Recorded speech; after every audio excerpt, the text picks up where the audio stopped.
wherever you are. And if you're checking into this video, if you're live, please write that you're here live and say hey. And if you're watching this replay, please write a hashtag replay so that we can follow you and see that you actually consume this training. And please let us know what you think about this training and in what way it serves you.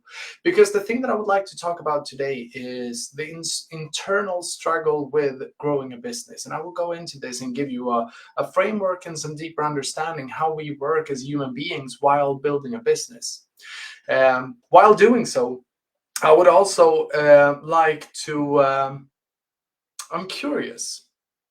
I'm curious if you can, while we're doing this, notice where you get stopped in running your business, where you get limited by anything that's going on the inside of you, which means that it's not an obstacle in the outside world, but something is going on in the inner world that limits you from doing the thing that you know will make the difference in your business. So we will talk about the internal struggle. And the purpose of this training, please let me know if you're watching live, write a comment, say hello so that I know that you're with me. But the thing that we all need to overcome is, hi Alicia, good to see you. Awesome. So the thing that we want to the thing that we want to really be cautious about is when am I getting limited by the things that is not external but that goes on within me. Because if we were to look at knowing and doing, we have two different, and they're completely different things. And there is a saying that says that almost knowing a phone number is equally worthless as knowing as not knowing any part of the phone number. Because if you don't press the right digits, you won't get to the destination and have a conversation with the person that you are with and that you want to talk to. So if we were to look at this, there are strategies. And yes, it is wildly important that we have a strategy, that we have something, a pattern of actions that we intend to do to get an outcome that we desire. And I don't know about you. Please let me know in the chat if you've ever heard that strategy is only 20% of the thing that's going to make a difference. So if strategy is only 20%, what's the 80% that is not mentioned within strategy that is needed? We could call it mindset. We could call it whatever, but for the sake of this training, I want to call it implementation. Implementation. To implement the strategy that I have foreseen would give me an outcome that I desire. And if we were to look at this here instead, 80% is all about implementation. How can I follow the strategy and be continuous? What do you call it? You call it when you are following it. Never mind. When you're doing it continuously over time, over and over again, you're following all the small steps and applying the strategy. And the reason why many of us fails is due to implementation, because we lack implementation. And I would like to expose you to that this is all about the personal growth, the personal development and the growing of the individual. And if this makes sense to you, please write personal growth in the chat so that I know that we are talking the same language starting up this training.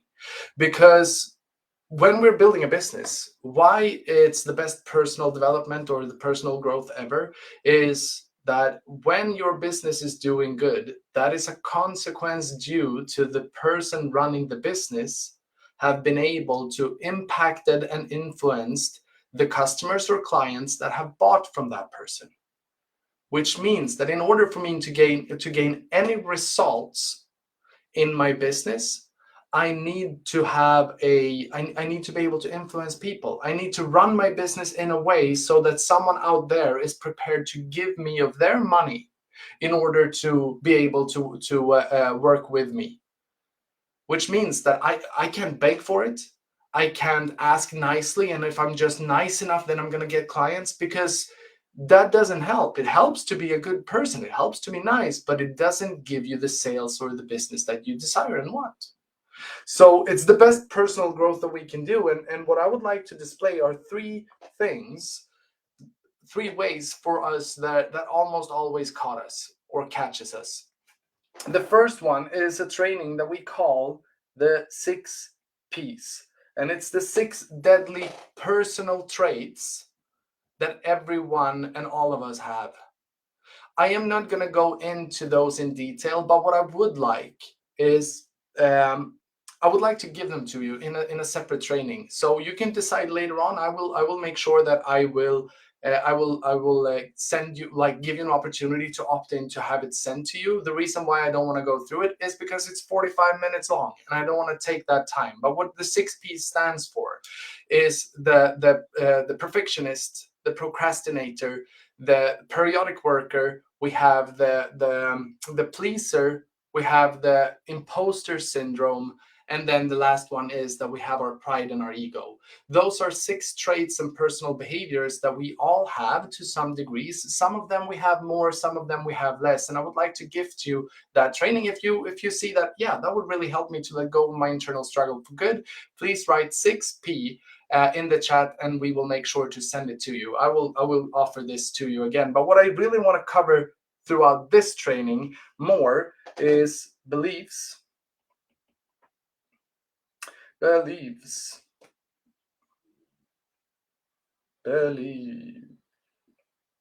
It says beliefs, and I know it's misspelled. I don't know how to spell it. That's fine. And values. We have beliefs and values. And what I would like to say about beliefs and values is that I would like to give you a quick debriefing on how we come up with our beliefs and values, like in our psychology. And this is, if you were to study the work of many big psychologists in the academic work, this differs slightly. So we could argue, for the sake of the psychology, like the psychology studies, that it's slightly something different. That is fine, because it will make sense for you as I go through it, because we create values. We create values within ourselves to meet the emotional states that we believe are the most important for us to either experience or avoid. That is where our values comes into play. So when we are, because our guidelines is our emotional system, and when we believe that these are the emotions that I deem most important to experience, then I'm going to create values and systems in order to feel more of those feelings. The same thing with avoiding the feelings that I don't want to feel. And that is individual for all of us, but universally we love the sensation of love, and we don't love as much the sensation of anger or sadness or whatever. But in terms of us digging a bit deeper into psychology, we need to look at a different way of our brain to come up with whatever it comes up with. So if we start with beliefs, beliefs are the internal representation of how we make sense of everything that we experience. So we believe stuff due to the picture that we are displaying in our mind. So to give you an example, I have my partner Sani. Many of you know her from the Millionaire Coaches. If I were to go up to her and tell her what she means to me and tell her that I love her, she would get an internal representation of how I show up for her, and she would feel stuff. I hope, or my intention would be, that she feels that it's a good thing. She feels that she is being contributed to. But if I were to go and use the same words to a stranger in the streets, that person would most, like, if that person is sane, that person would be very uncomfortable and scared. If I go up to a complete stranger and say, "Hey, I love you. You look awesome. You're the most beautiful person that I've ever seen," because it's how it shows up for this person. With Sani, it's great. And with a stranger, it's very weird. So that is the internal representation of how, and then when we want to make sense of it, is due to the experience. And then we translate beliefs to meaning. Meaning comes from our capability of making sense of our internal representation. So the internal representation is there, and then we create a meaning about it. And I'll like to just say very shortly what that could look like. So I believe in my life, stupid thing, that I cannot fly. I believe it so much so that I would say that I know that I can't fly. But what that is my internal representation, which creates the sense of everything. And what I make it mean is, if I were to stand on the edge of a building, a tall building, I would become afraid. I would feel it physically in my body. So that's the meaning. I would make the meaning out of it that it's dangerous. So from our beliefs and how we try to interpret the world, we create meanings. And with that meaning, emotion occurs. So meaning are what we create about everything. We are meaning making machines, and we will never stop creating meaning. You are right now creating meaning about what is it that Lucas is saying. What is Lucas saying, and does this make sense to me? Or, wow, this is something that I would like to dig deeper into. I like this kind of stuff, whatever. So meaning is the thing that we create about everything. And what it ultimately does is that it creates emotion. It's the same thing as emotion, and emotions are the symptom of the meaning that we make. So I either feel comfortable because I'm being told by Sani that she loves me, or I am being very uncomfortable because a stranger in the street comes up to me and screams in my face that he loves me. And that's two different emotions, but it's a symptom due to the meaning that I make of it. So stupid examples, but just to make it clear of how our brain interprets all of these things. If this makes sense, please write sense in the chat so that I know that, in the comment field, so that I know that we are talking about stuff that we can comprehend. I don't want to make it too messy and too advanced or whatever. Because the thing that I want to say about emotions, if we were to continue, is that emotions are the thing that creates our values. I appreciate you. Thank you. All emotion is life force. Emotions are only life force. It's not good or bad. It's not right or wrong. It's not you should feel these emotions and you shouldn't feel this. When we have emotions, when we are emotional, the only thing that we are experiencing is life force running through our system, right? Life force running through our body. So an emotion then creates the values. And don't mistake values with a strategy of how to meet or avoid them, like the values that we have. Because we have strategies of how to behave to meet those values, to feel the way we want to feel, or to avoid feeling the thing that we don't want to feel. And it says, or global BS. Global BS doesn't stand for bullshit. It stands for global belief systems. So we have strategies to behave properly in society. In Scandinavia, we have something that is being called jantelag. That is something that we are supposed to value. At least we're conditioned to feel or believe that. So that is a global belief system. The last thing about values that I would like to say is that we have two different kind of values. It's toward values and away from values. Toward values represent the emotional states that we believe are the most important for us to experience, which connects to our deepest desires. So what we actually desire. And away from values are the emotional states that we believe are the most important for us to avoid, which is the things that we don't want to feel, is the thing that we are gonna avoid ultimately. And it all connects down to emotion. So if we were to go back here, the thing that can catch us are what we believe and what we value. And this is ridiculously important because we only believe the thing we can comprehend. We can only focus on the things we somewhat understand, or at least understand that we don't understand. And that is super important. And we create values like a machine.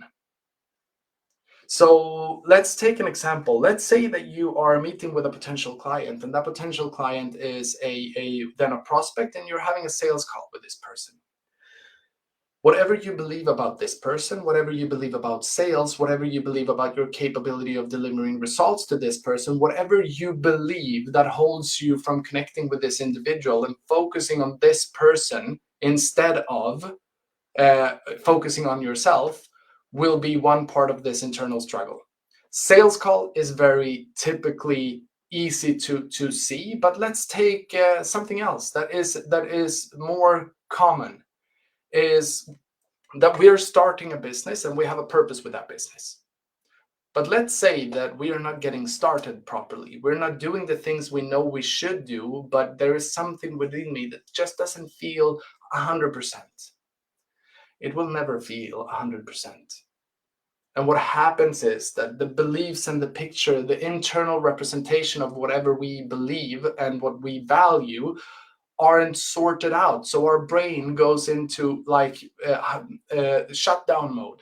We can't act because we can't see the picture. And I'll give you an example. Let's say I started a business and I'm supposed to go to a marketing event. And on that marketing event, I can connect and I can meet a lot of cool people that I know would be beneficial for my business. I go there and I connect to no one. And then I feel like, oh shit, I'm the worst. I can't do this. I don't deserve this. I won't get the business that I would love and that I would love to have. And then we are rewinding, and then we're going back, and then we're looking at a different example that has nothing to do with business. Then we could see that we are doing this all the time, everywhere, because we need to get the picture straight. Our brain's work is to get the picture straight, to identify how it can keep us alive. And if we're doing something in our business and if it doesn't scare us, we're not playing big enough.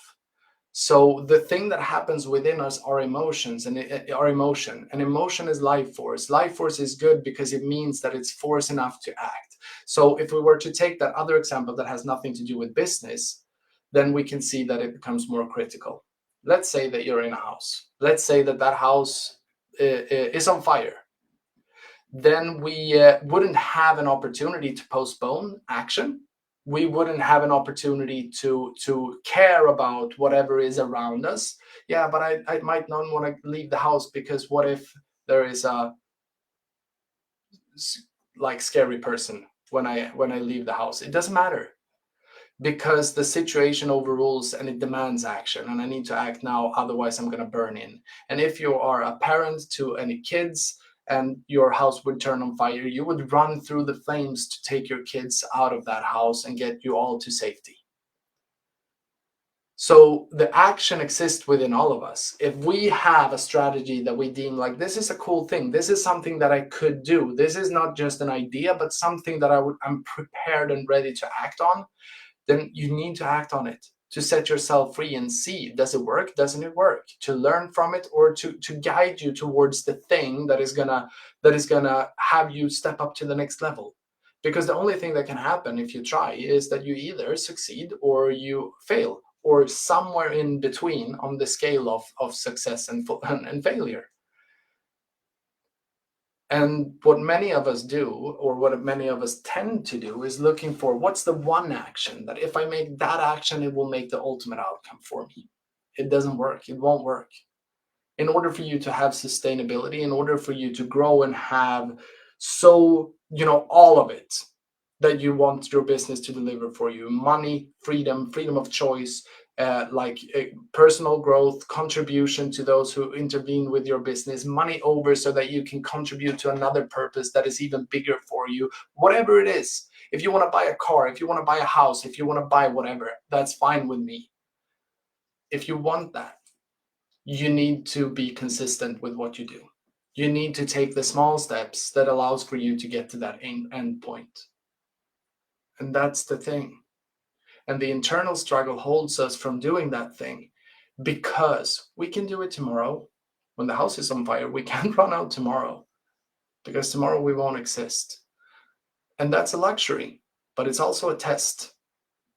And once you commit, life will always test you. That's what I believe in. When you really truly commit, let's take training for example. I'm going to run every day, and then the first day I'm so ready, I'm pumped, I'm putting on all the right clothes, and I'm going out to do that run. And then I open the door and oh shit, it's raining. What do? Do you run, or do you go back inside? Once you commit, life will test you. You're going on that diet, and then you come to an office, or you come somewhere, and then there's someone's birthday, and all of a sudden there is free cake for everyone, and we don't want to be that bad person that just like, nah, I'm not gonna celebrate you, so we eat that damn cake, and then the diet is gone out the window. It happens to us all the time in all areas in all of our lives. We need the discipline to recognize that there's nothing wrong with the strategy, but everything to do with the personal growth and the breakthrough of daring to implement, even though we haven't figured out all of the beliefs necessary and what we value to gain to that point. We need to risk our values and what we believe to learn more of what it takes to get to the place where I want to go. And it's unavoidable, and we do it in so many areas where we are forced into it. In a regular job, when we're parents bringing up kids, everything you do with your kids is not in alignment with everything that you value at all times. Super duper important. That's number 2, beliefs and values. The last thing is needs. And I'm gonna describe needs and the distinction between beliefs and values and needs for you with the same example of the burning building. So if you're in a burning building, it doesn't matter what you value anymore, because you have a need of survival, and the need will trump your values all the time. And we have, if we were to look, there are very, very many, a lot of different needs that we could define. If you're looking at the work of Maslow or Tony Robbins or whatever, there are different ones. If I were to take the one of Tony Robbins, because I like it, so I'm going to do it, we have in the bottom, we have certainty and security. Certainty, security, it's the same thing. Certainty, we need uncertainty or variety.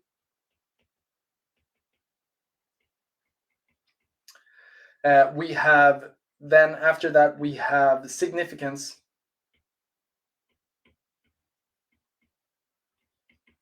Then we have love/connection. And then we have 2 more spiritual needs, that is growth and contribution. And right now, we're just gonna assume that these are the fundamental needs. We could disagree, we could argue about it. It's not important right now. But what we can see is that there are some universal needs that we have as human beings. And what we can see most in society all over the world is that we need certainty. We need to feel that we are secure. We need a level of security in order to dare to be and exist and stay. Certainty is, without certainty, then you're not safe. Without feeling safe, you're gonna need to feel safe. So if you feel that you're in harm, it doesn't matter what you believe or what you value, you will find, how can I get back to certainty? How can I get to safety? How could I feel safe and secure? But if everything was boxed into safe and being safe and secure, and you're being fully certain at all times, you wouldn't feel good. So what we're doing then is that we're looking for uncertainty instead in some areas of our lives, which is variety. We need some like dynamic experience with while doing and going through life. We need to feel that it's not all the same at all times. And then the next universal need that we have is significance, which is that it's important for me to be seen by others as the best version of myself, let's say. That we have a need of significance, that we need to be someone. And it's not only in someone else's eyes, but most often it's in our own eyes. And there is where the internal struggle appears, because I need to look a certain way in my own eyes, but my action doesn't show that I can see myself as that person that I want to see myself as. Which means that I have a compelling identity, which I wish I could grow into. I wish that I could have a coaching business that gives me €1 million a year. But in order for you to be okay with yourself, you're ending up being significant enough to see that that is not who I am. Conflict in terms of values and need and beliefs, because I can't see the consistent action in myself to get to that point. So what happens is that I crave significance, and then I find significance in another way within myself. And then I get back to being certain about whatever I need to be certain about to feel good about myself. And there we go, all around, spinning around all the time. So if we go to the fourth one, is love and connection. Love and connection, and then it's love and connection is pretty straightforward. We need to connect with other human beings. We need love. Then we need growth. When we have a basis of all of the rest, like our spirit or spiritually, we need to grow as human being. It's unavoidable. We always do. And then we need to feel that we are a contribution to our surroundings. The thing is, we have primary needs that we prioritize higher than others. And what we can see in society is that the two needs that people crave the most is certainty, feeling secure and safe, and significance. The problem with this is, if you can recognize yourself craving certainty and craving significance, this is why you're struggling. Because you can't build a business focusing on you. I'm going to say it again, because you can't build a business while being focused on yourself. I can't afford to care about myself while putting myself in my business. Which means that if we were to do this even more advanced, which I'm gonna try not to do, but then we have values and beliefs as the person, if I'm taking myself, Lucas Sköld, have values and beliefs that I can't afford to prioritize while working in my business, because my business is an entity of itself and it needs its own values and beliefs. It's more important for me to serve my clients. That's a value that I have, than valuing whatever I value outside of my business. I can do that on my free time. When I'm working for someone else, that's pretty easy for us to do. Well, I don't like to go step up in the morning. I value sleeping in. And it's not like a core value that my life is revolving around me sleeping in, but we can't afford it if we are hired by someone else and that person wants us to be at the office at a certain time. On the contrary, we can find out in our heads that, yeah, I can sleep in, I have my own business, so whatever. Which means that we're not doing our business the favor that the business is craving. The business needs someone to take charge. So when it comes to running a business, it is really all about the personal growth that we either experience or doesn't experience. Hi, good to see you. Good, thanks for checking in. So I love the 6 Ps. Yeah, 100%. The 6 Ps are really, really crazy. So I hope that you could gain something out of what we're talking about in terms of beliefs and values and how they differs from needs. The last thing that I want to clarify is that needs will always trump beliefs and values.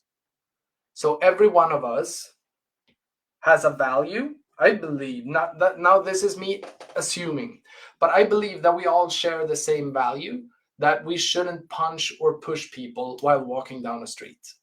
That's something that I believe that is important. But let's say that I'm walking down a street and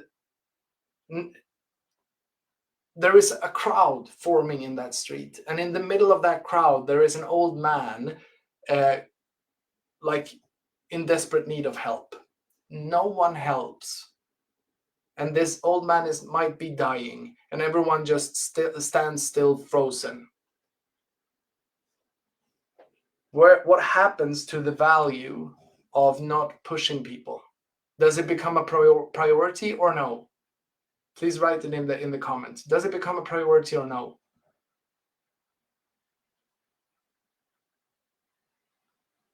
Does it? No, it doesn't. It doesn't become a priority, because there is something more important. There is someone's life in lying in the middle of a crowd, and if I could save that person, I would push people away, not forcefully, not brutally, but enough so that I could get through, so that I could help that person. Which means that the value of not pushing people becomes obsolete. It becomes not important. 100%. So when we are looking at beliefs and values, they will always be trumped as soon as there is a need of something greater. So let's say that we prioritize certainty, and you believe that you can run a business, that you have what it takes, and you value what you're doing, which is being a coach, helping people to achieving breakthrough results for themselves in their lives, then we have the beliefs and we have the values in place. But since we have a need for certainty, we can't be uncertain about anything, which means that the need will trump what you believe and what you value. So if you have a need for security and safety, then you might want to look in how could I work with that? How could I gain even though this is the case? And if you're jumping on just now and haven't been with us from the beginning, please write in the chat or in the comment field that you are with us. The last thing that I would like to do is I would like to benefit you with this gift. I would like to give you the training, Let Go of Your Internal Struggle for Good. This is a 45 to 50-minute training that is in a video format that we will send to you if you write in the comment field 6Ps, and then you will get the full training on the last part of the 3 ways that we can get caught by. So the 6Ps, if you want it, please write it in the chat so that we know that that you want it, so that we can send it to you. Obviously, completely free. We'll just send it to you. I appreciate you guys. Lastly, if you've been here and have invested your time for half an hour, I'm so sorry. It's been a long time. I didn't mean for it to go on for so long. But if you have invested a half an hour looking at this training, I would be very curious, and I would like to ask you, what did you take away from this conversation, and in what way can this help you to actually see that it's okay for you to prioritize the strategy long enough for you to see implementation through, to really try to see what you would benefit from it? I would love to see that in the comment field. And until we meet again, I am super blessed to have you in one of our groups. I appreciate you. Take care and have a great Thursday, and I'll see you very soon. Bye for now.